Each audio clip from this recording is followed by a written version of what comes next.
I wrote down for myself what a change in a year for me. In '05, my wife and I could walk up and down the aisles of the supermarket. We could do that 2 times a day. We could eat together at the dining table. After I cut up the food, she would happily pick up the food and start to eat, even with her fingers. I was happy to have that. We could walk to the bathroom together and do whatever had to be done. On a nice day, we could walk on the property and enjoy the flowers and the trees and whatever was present, the animals, etc.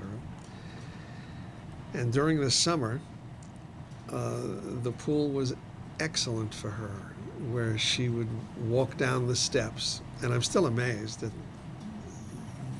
the memory that is survival, I think. She got into the pool, got in up to her waist, and took off. Started to swim down to the far end with like a dog crawl, but it was a swim. I mean, she was floating in the water. And that exercise, I feel, was so wonderful and terrific. Okay, and then that stopped. But how nice that was. Did she just not go near the pool anymore? No, she was trepidatious fearful about going down the steps. That became such a fear that I didn't want to push it because, what's the point in giving her fear and then taking her in the water? She could drown, too. So that changed. And at night after dinner, we would watch a little TV news. But again, my observations was I'm not so sure that was so good to watch the dreadful news that we get nightly with people locally being killed and wars going on. And I never paid much attention to the news except when you listen. I can't listen to it now. It's just so poisonous. It's filled with horrible events and corruption and dreadful things. So, again, we stopped that. And then she was able to walk up the stairs and go into the bedroom, and then I would undress her, and we would go and do our brushing of the teeth and wash up, and then I could put her into bed and go to the toilet, of course. But by the end of '05, things really started to change. She refused to take her medicine. That was the first sign to me. I crushed it up, and according to the neurologist, as we said, I force-fed her with applesauce. Take this, it's good for you, it's good for you. I'm not sure her instincts weren't more correct than the doctors. And Al and I were talking about this, observing our mates when there's no positive reaction. You and I are in the same boat. I'm a little ahead of you, but when the person is totally objecting to swallowing something, we should pay attention.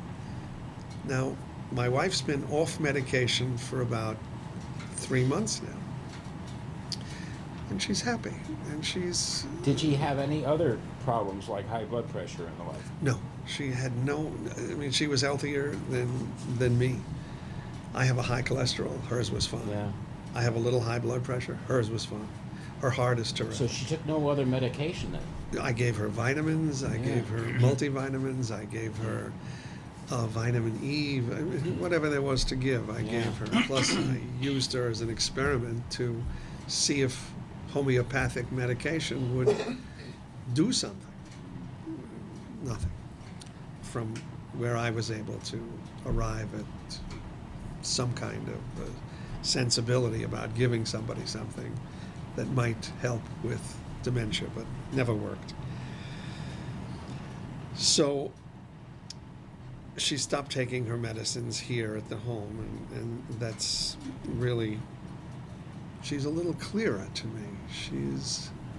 She's able to, again, she recognizes me, which is terrific. I know there are days that John was telling me his wife doesn't recognize him. Some days she does. So I'm a little behind you.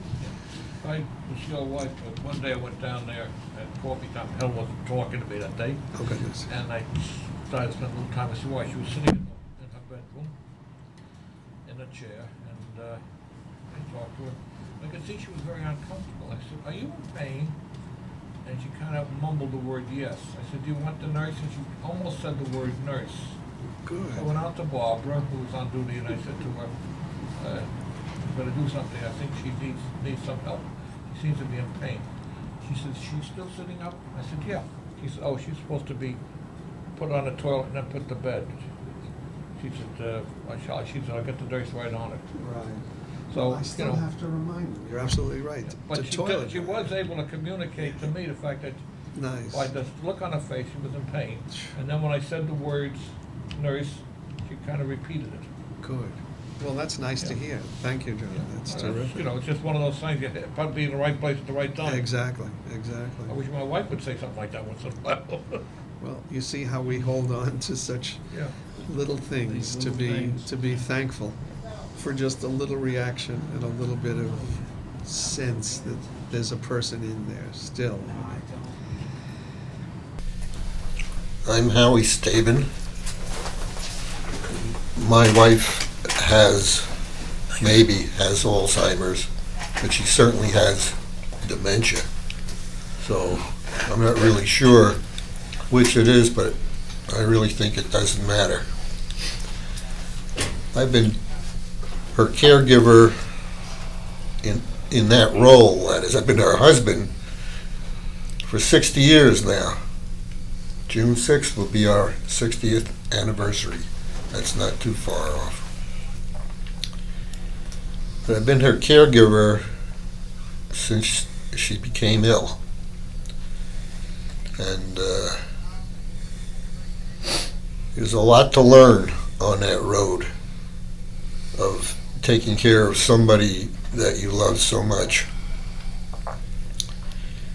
And I think it's important to say, once again, that around this table, at the support group meetings that I have attended, that is where I picked up a great deal of certainly emotional support, but knowledge, more importantly, knowledge on how to deal with the problems. When you're confronted with Alzheimer's or dementia, it's hard to see more than a half a step ahead of you. You don't know where you're going, and you don't know how you're going to deal with it. But when you get in the support group, you find people at different stages, and you begin to learn how to care for somebody that you love, and equally as important, how to care for yourself. Because if you don't care for yourself well enough, you're not going to be able to care for the person that you love so well. So one of the toughest points in my learning experience,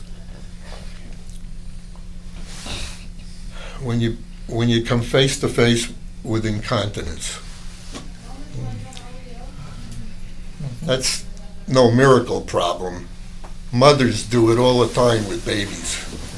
Each of us lived through a process of being cared for like that. But when you find signs of it on the wall and the sink and all over the place, and you confront it,